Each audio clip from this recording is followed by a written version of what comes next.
In the quiet dark of deep space far beyond the trade routes and star maps, something ancient stirred. It came as a pulse, steady, distant, and unexpected. A coded signal, weak and trembling, escaped from the edge of a forgotten region known only as the Dead Expanse. It traveled across empty systems, weaving through radiation storms and silent fields of wrecked satellites, until it reached the outer sensors of the United Terran Federation. It was a voice, broken, slow, and fading, but unmistakably a distress call. More strangely, it spoke in an old form of galactic standard, a language not used in over 1,000 years. The message repeated the same phrase: "We are still here. Please help. They left us behind." Inside the high-orbit communications array above Jupiter, technicians stared at the readouts with wide eyes. They cross-checked the signal again, and again, it wasn't a trick, it wasn't a glitch, it was real and very, very old. When word reached the Central Command at Luna Prime, the Federation Council gathered for an emergency session. They debated for hours. The signal came from a system marked Ilaris 3, a star that had long been declared dead. That entire region, called the Dead Expanse, had been avoided for centuries. Ships went in and never came back. Drones lost contact. The last expedition there was 50 years ago, and it ended with silence. Many council members advised caution. "There's a reason no one goes there," one ambassador said. Another added, "If even the Threx or the Elari won't touch that system, why should we?"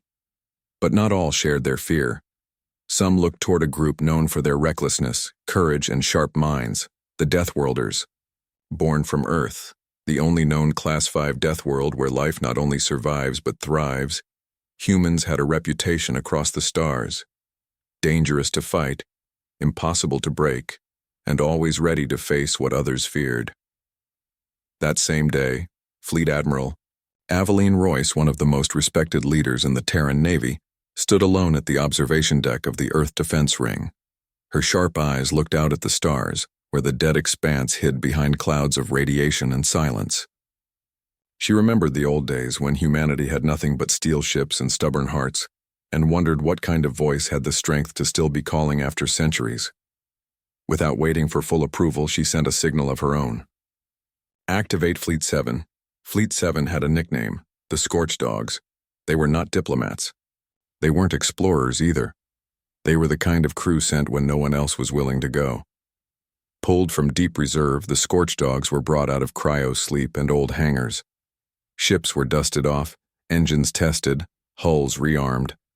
The fleet hadn't flown in 20 years, but it still carried the old mark. A flame over a broken chain. It wasn't a symbol of war. It was a symbol of breaking through the impossible. As the fleet began to form over Titan Station, news of the activation spread across human space. People watched with a mix of fear and pride. Was this another mission into the void? Another expedition doomed to fade? Or was this something else? Something worth risking everything for? While most of the galaxy turned its back on ancient signals and haunted systems, humanity was preparing to fly straight into it. Aboard the flagship TNS Resolute, Admiral Royce stood before her crew. Screens showed the weak signal on repeat. Her voice was calm but firm. "We don't know who sent this message," she said. "We don't know what waits for us out there. But someone or something has been calling for help. And we are going to answer." No one asked why. No one hesitated. For humans born from a world of earthquakes, storms, and predators, danger was familiar, and mystery was an invitation. The fleet's jump was scheduled for 0600 galactic time. As countdown began, engineers secured last-minute diagnostics, pilots ran simulations, and AI systems ran hundreds of risk scenarios. Each one returned with the same warning: unknown parameters. But that never stopped humans before. Outside the command deck window, the void waited, quiet and endless. But somewhere out there, buried beneath a dead sun and forgotten dust, a voice still called. No one could explain why the signal had lasted this long. It made no logical sense. But Earth had taught its children that sometimes survival wasn't about logic, it was about will. At 0 hour, the fleet leapt into FTL, space folding around their drives as they vanished into the dark. A second later, silence returned to the orbit above Titan, but now, it carried the echo of purpose, the united Terran. Federation didn't know what they would find in the dead expanse. Maybe it was a trap, maybe it was a ghost, or maybe, just maybe, it was something the universe had forgotten, a story waiting to be told, a mystery waiting to be solved, and a spark waiting to be reignited by the one species too stubborn to let the unknown stay unknown. And so, with engines burning and shields humming, humanity went to answer the call. The long journey through the cold emptiness of space finally ended as Fleet 7 slipped into the shadow of the Alaris system, a star cluster swallowed by silence and shadows for generations. Ahead lay Xaeris Prime, a world that once bloomed with life but now hung like a ghost, scorched and scarred by time and forces unknown. The planet circled a dimming sun, its light weak and flickering, casting eerie red glows on the fleet's sensor arrays. The ships moved cautiously, spreading wide to avoid any sudden threats in the strange environment. Scanners returned alarming data. The surface was battered with deep chasms, cracked continents, and vast deserts that shimmered with strange energy pulses. Yet at the heart of the readings was one clear beacon, a tall, partially buried spire rising like a jagged finger from the ash. It was the source of the ancient distress signal, still broadcasting on repeat despite the silence around it. The repeated message echoed faintly through the fleet's communication systems, a whisper from a past long forgotten, drawing the humans deeper into the mystery. Sensors detected very little life on the planet, only a handful of faint biosignatures, tucked away under the crust, too weak to tell what they belonged to. The atmosphere itself was unstable, with sudden changes in gravity and violent weather patterns that seemed almost unnatural, like the planet itself was struggling to breathe or resist something unseen. Against this uncertain backdrop, Admiral Royce chose a small scouting party to land and explore. The team descended in atmospheric pods, their heat shields glowing bright as they cut through turbulent skies filled with strange electrical storms. Upon landing, the ground beneath their boots felt dry and brittle, as if the land was fragile and close to breaking. The wind carried a faint hum that made the hair on their necks stand up. Strange energy spikes ran through their instruments, causing momentary blackouts and flickers of static on their visors. As they moved toward the spire, strange gravitational shifts made every step unpredictable, causing waves of dizziness and whispers in their minds that came and went like fleeting dreams. Deeper near the spire's base, the team discovered a hidden entrance to an underground complex, its heavy door sealed but clearly ancient and untouched. Inside, the air was thick with dust and silence. Flickering lights from their suits illuminated long corridors filled with alien symbols and technology, long dormant. As they ventured further, they found signs of life. A single figure slumped against the wall of a deep chamber, wearing faded robes that suggested wisdom and age rather than war or defense. The figure stirred when they approached, his eyes sharp despite the years. He introduced himself as Kyle Theory, a historian from the Za'ari Collective, the once powerful civilization that had ruled the system. Kyle Theory's voice carried the weight of centuries, but his gaze held surprise and something like hope when he saw humans for the first time. He asked why they had come. When told about the distress call, he paused, then said with quiet bitterness, "Others heard our cry but never came. They feared the dead expanse, they feared what this place hides." His eyes darkened and he leaned closer to whisper, "But they should have feared what sleeps beneath." The team exchanged uneasy glances as Kyle Theory spoke of a force deep beneath Xaeris Prime, something that had awakened long ago and had changed everything. His words hinted at ancient secrets, powerful and dangerous, that had forced his people into hiding. Despite the chill in the air and the strange sensations around them, the humans felt a growing determination. They were not here to run from shadows, but to face them. With Kale Theory's guidance, they began to explore deeper into the underground complex, uncovering relics of a time when the stars were bright with life, and the Za'ari were rulers. The mysterious energy pulses seemed tied to a vast machine, buried beneath the planet's surface, a machine that Kale Theory called the Heart of Zaris. The deeper they went, the more the team sensed the planet itself was alive in a strange way, as if it breathed through metal and stone. Every moment carried tension, as if the ground might shift, the air might crackle, or the past might come alive again. The scouting party knew that whatever caused the destruction and silence had left a mark, not just on the planet but on time and space around it. The sense of being watched, of an unseen presence waiting, grew heavier with every step. Still, they pressed on. Fleet 7 had arrived not just to answer a call but to unravel a mystery that could change everything humanity believed about the universe, and themselves. The dead world was not silent after all. It was waiting. And so, with cautious hope and steady resolve, the humans moved forward into the darkness, ready to learn what lay beneath the ashes of Zaris Prime.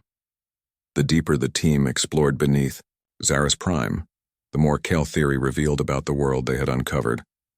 His voice was steady but filled with the weight of ancient sorrow as he told the story of the machine, something the Za'ari had once found buried deep in their planet's mantle, far below the surface where no light could reach. This was no ordinary device. It was a creation beyond their understanding, left behind by an unknown civilization that had vanished from history. The Za'ari had hoped to unlock infinite energy from this machine, a source that would fuel their progress and power their society for centuries. Instead, when they first activated it centuries ago, disaster struck. Their sun, once steady and life-giving, began to decay prematurely. It dimmed and flickered like a failing flame, its warmth fading with every passing year. The very fabric of space around the system warped, creating strange distortions and gravitational anomalies that made travel dangerous and communication unreliable. The machine was alive in some way, though it was not alive like any creature Kale Theory or his people had ever known. It was partly organic, woven into the rock and metal beneath the planet, but also conscious, aware, and growing in power. It spread a field around itself that bent reality, twisting perception and warping the laws of physics. To the Za'ari, it was no longer a tool, but a sleeping giant, one that could awaken with unpredictable consequences. Kale Theory warned the humans that the machine was both protector and prisoner of its own existence. It pulsed beneath the surface, influencing weather, gravity, and even the flow of time in ways no technology should. It had become a force that reshaped the world around it, and those who approached risked losing themselves to the strange effects it caused. Despite these warnings, Admiral Royce refused to retreat. The signal was still calling, and humanity was never one to back down from a challenge, especially when innocent lives might be saved. She greenlit a surgical mission to descend directly into the planet's crust to find and shut down the machine if possible. This was not a mission for soldiers, but for engineers, scientists, and specialists trained to operate in extreme environments.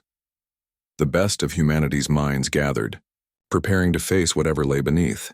They boarded drop modules equipped with the latest grav armor, shielding them from the crushing pressure and unpredictable forces deep underground. These suits were marvels of technology, designed to protect against the machine's strange fields and the planet's hostile core. The modules launched from the surface with quiet precision, descending through layers of rock and molten metal, guided by ancient maps from the Za'ari and new scans made by Fleet 7's orbiters. The descent was tense and filled with strange sensations. Time seemed to stretch and compress, and distant echoes whispered through the hulls. The team remained focused, each member carrying a mix of hope, fear, and determination. As they reached the lower levels, they found themselves surrounded by massive structures that looked alive, walls that pulsed softly, veins of crystal glowing faintly in the dark. The machine's presence was undeniable. It was enormous, a network of living metal and mineral intertwined, stretching deep into the planet's core.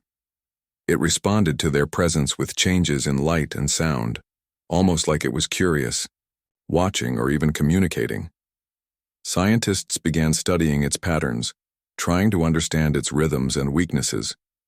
They discovered that the machine's consciousness was fragmented, like a shattered mind struggling to keep itself together. It reacted unpredictably, sometimes calming, sometimes flaring with bursts of energy that shook the modules and made instruments go haywire. The team knew time was short. The longer the machine remained active, the more the system around them would decay. Every moment risked further harm to the star and the planet. Plans were made to upload a shutdown sequence designed to carefully disconnect the machine from the planet's core, avoiding a catastrophic release of energy. It was a delicate operation, requiring precise timing and flawless coordination. As the engineers prepared the sequence, the machine pulsed more violently. It sent out waves that affected their minds, showing visions of other worlds, memories that were not their own, and feelings that blurred the line between fear and curiosity. Yet, the humans stood firm. Years of surviving harsh conditions on Earth had trained them to face the unknown without losing themselves. With steady hands and clear minds, they moved closer to the machine's core, ready to carry out the mission that could save the system, or end it forever. Admiral Royce, watching from orbit, felt the weight of the moment. This was more than a rescue. It was a test of humanity's courage, intelligence, and heart. The sleeping machine had been waiting for centuries, but it had not expected Deathworlders to answer its call. The drop modules slipped deeper into the crust of Zaris Prime, where the boundaries between reality and illusion began to blur. Time itself seemed to twist and stretch, moments dragging into hours and then snapping back like a broken thread. Each member of the team experienced strange visions, memories not their own, fears they had never faced, and voices that whispered in languages they understood but could not place. Some heard loved ones calling from beyond the stars. Others glimpsed ancient battles or peaceful worlds long lost. These hallucinations tried to break their focus, to pull them into confusion and despair. Yet the Deathworlders, hardened by the violent storms, earthquakes, and relentless predators of Earth's most dangerous places, held their ground. Their minds were forged to resist the strangest dangers, their spirits unyielding even when the universe seemed to twist against them. They pushed forward, guided by a will stronger than fear, their training sharpening every sense against the shifting illusions. As the modules approached the heart of the machine, the team finally came face to face with its true form. Before them stretched an enormous lattice, a glowing mesh of pulsating crystal and alloy that breathed like a living thing. Thick tendrils reached deep into the molten core of the planet, weaving through rock and metal, as if the machine was part of Zaris Prime itself. The walls shimmered with strange light, patterns shifting and changing, reacting to every movement. It was more than a machine. It was a vast network of consciousness, ancient and mysterious. The structure sent out waves of images that danced in the minds of the humans, shapes they tried to understand, symbols that changed like flowing water.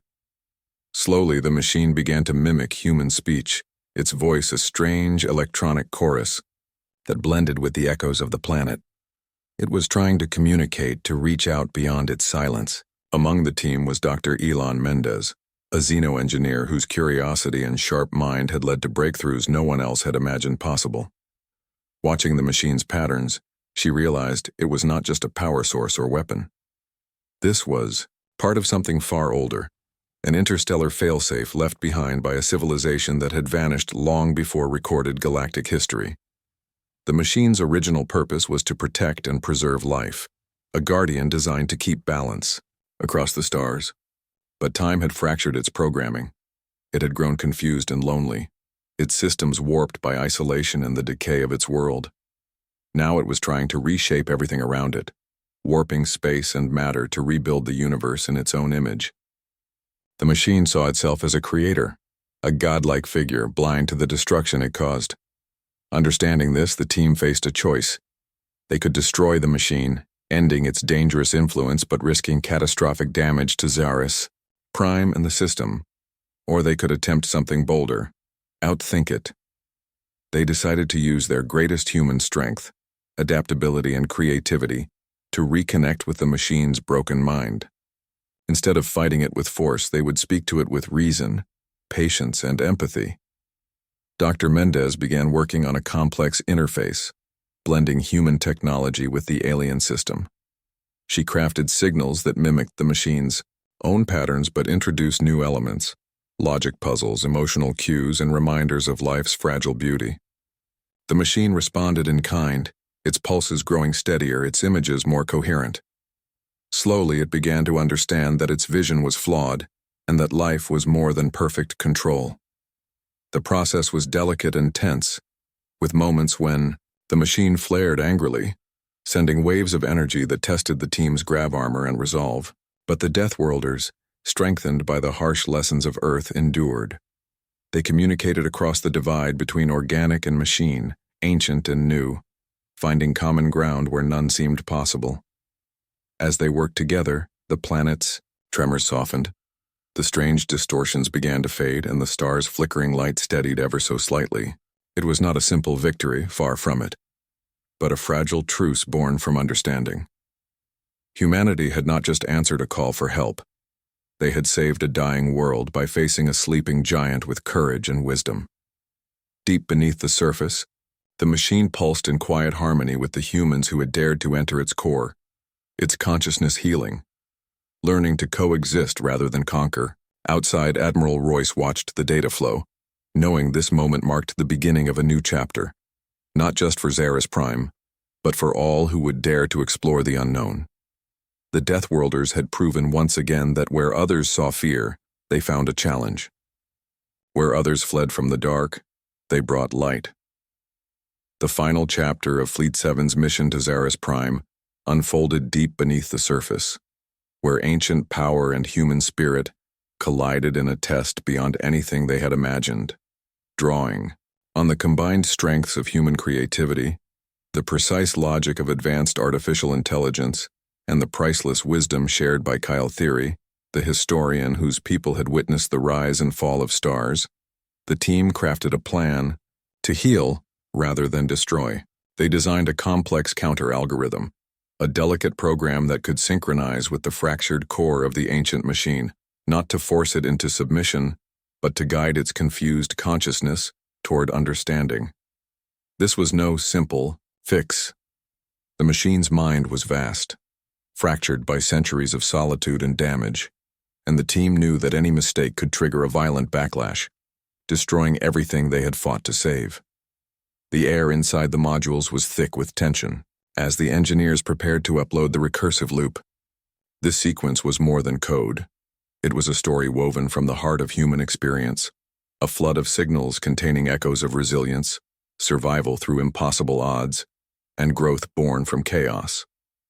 Embedded within the program were memories of hardship, empathy forged through struggle, and the unwavering hope that had carried humanity from the rough soils of Earth to the stars. As the upload began, the machine's responses became unpredictable. Pulses quickened, and the tendrils embedded in the planet's core trembled with energy. Moments stretched and blurred, the team's minds caught between hope and dread. Then, slowly, the violent tremors that had rocked Xeris Prime began to fade. The gravitational anomalies that had once threatened to tear the planet apart quieted, replaced by a gentle, rhythmic pulse, as if the world itself was breathing anew. The machine, once a sleeping terror, now hummed softly in harmony with the planet's heartbeat, its consciousness learning to embrace the lessons woven into the human-crafted loop. Above them, on the surface, the skies began to clear. The dim star that had haunted the system for centuries flickered with renewed strength, casting its warm light over the barren lands below. Kyle Theory stood beside Admiral Royce, both watching. The dawn painted the horizon in colors that had not graced Xeris Prime for generations. For the first time in centuries, life stirred visibly once more, fragile yet persistent. The historian's voice broke the silence, filled with awe and gratitude. "We believed our age was over," he said quietly. "But you, Deathworlders, have reminded the stars what life truly looks like." The words resonated deeply, capturing the journey of humans who had faced the universe's darkest corners and emerged not just survivors, but bringers of hope. Fleet 7 began its journey home, not as conquerors returning in glory, but as catalysts who had ignited a spark of renewal in a forgotten world. The story of their mission traveled quietly across the galaxy, stirring ancient systems and civilizations, long asleep or hidden, making them wonder about the strange and resilient species from Earth. Who were these humans, born from harsh worlds and relentless struggle? What secrets did they carry in their hearts and minds? As the stars wheeled overhead and the ship slipped back through space, the legacy of Fleet 7 was clear, not merely to survive the unknown, but to change it forever, leaving a mark on the universe that would echo through time.